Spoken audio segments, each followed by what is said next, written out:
This call will be recorded and subject to monitoring at any time. To accept this call, press 5. To block this call and all future calls, you may begin speaking now.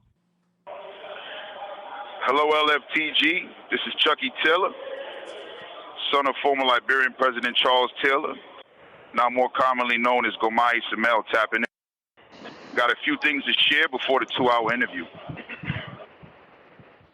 The moment has arrived. I pursue openness, facilitate dialogue, discourse, mental exchange, feedback with the wider African, Caribbean, Afro-Latino, Black American community, regardless of background or political affiliation.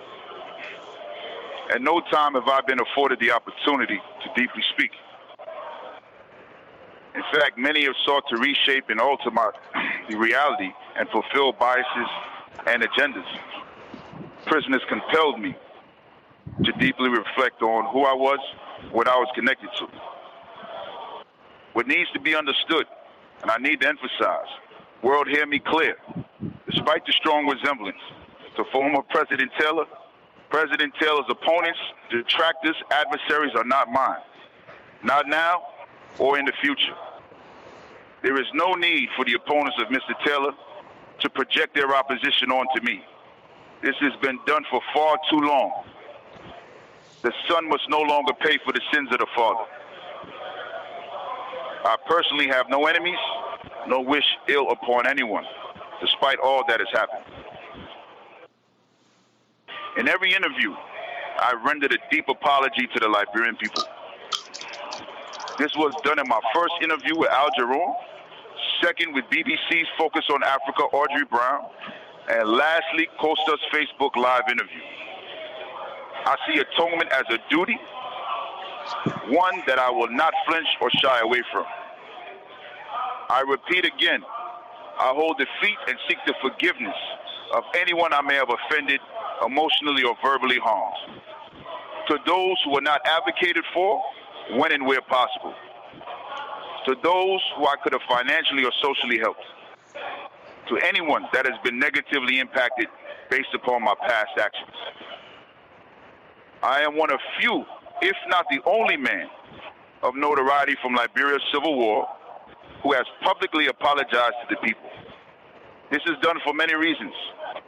One of the key reasons being, I am part of Africa's future progress, not just part of its past failure. Part of my future atonement will be contributing to Africa's upliftment. Even if I never return back to Liberia, wherever I will be in Africa, I will be among my people working for its progress. To the elders in Liberia, Sierra Leone, Nigeria, Ghana, Burkina Faso, Mali, Niger, Mother West Africa, Mama Africa, I am your son. I request to the elders educate me according to African customs and traditions on how to atone for the harm to the people and to the land. Wisdom informs me a harm or tragedy upon one is a harm to all. I truly apologize for not living up to my fullest potential. I seek the wisdom from one and all and commit to the embrace of knowledge, wisdom, and understanding. I repeat, from one and all, whether you're Gola, Pele, Crown, Mano, Sapo, Yaruba, Igbo, Dogon, Afa, Ashanti, Dahomey, Dagara, it doesn't matter. I pursue African wisdom. This declaration is a permanent one, and it is a standard I seek to be held to. To the Western NGOs, non-governmental organizations, human rights groups, while I fully stand by the unfair nature of my trial and innocence, I am not without fault. Educate me on the deeper principles of human rights and its promotion in Mama Africa, beyond my own self-education.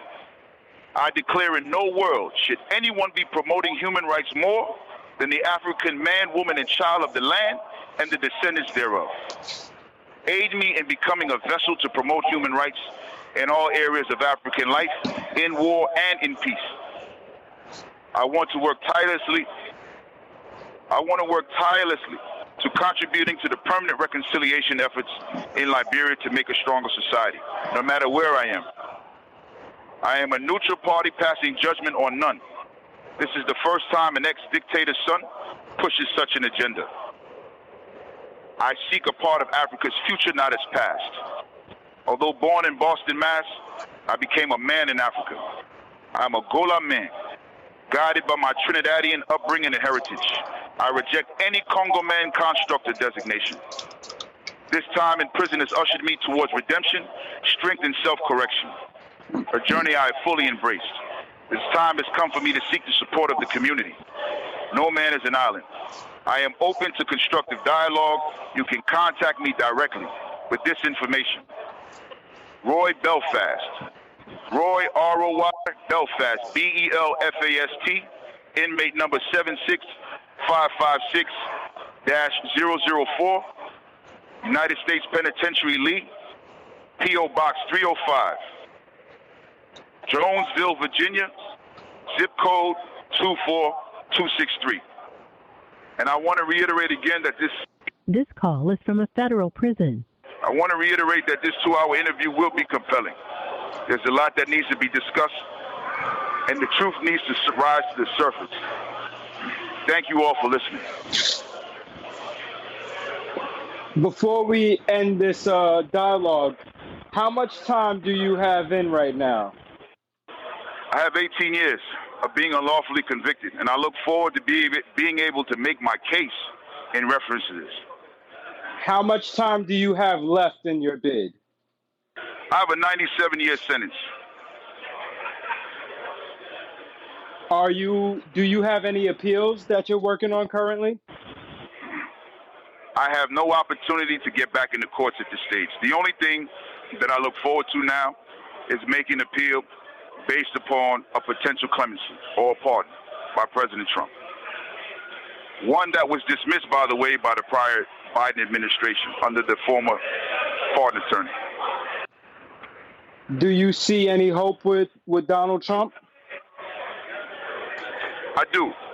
I believe from his past experience and his openness to think outside the box that there is a strong potential for me to make the case. But more importantly, after this interview, I will be making a plea to LFTG listeners and supporters and asking them to support a change.org petition to support my pardon and clemency after I make my case related to the unfair and wrongful conviction and prosecutorial misconduct linked to my case.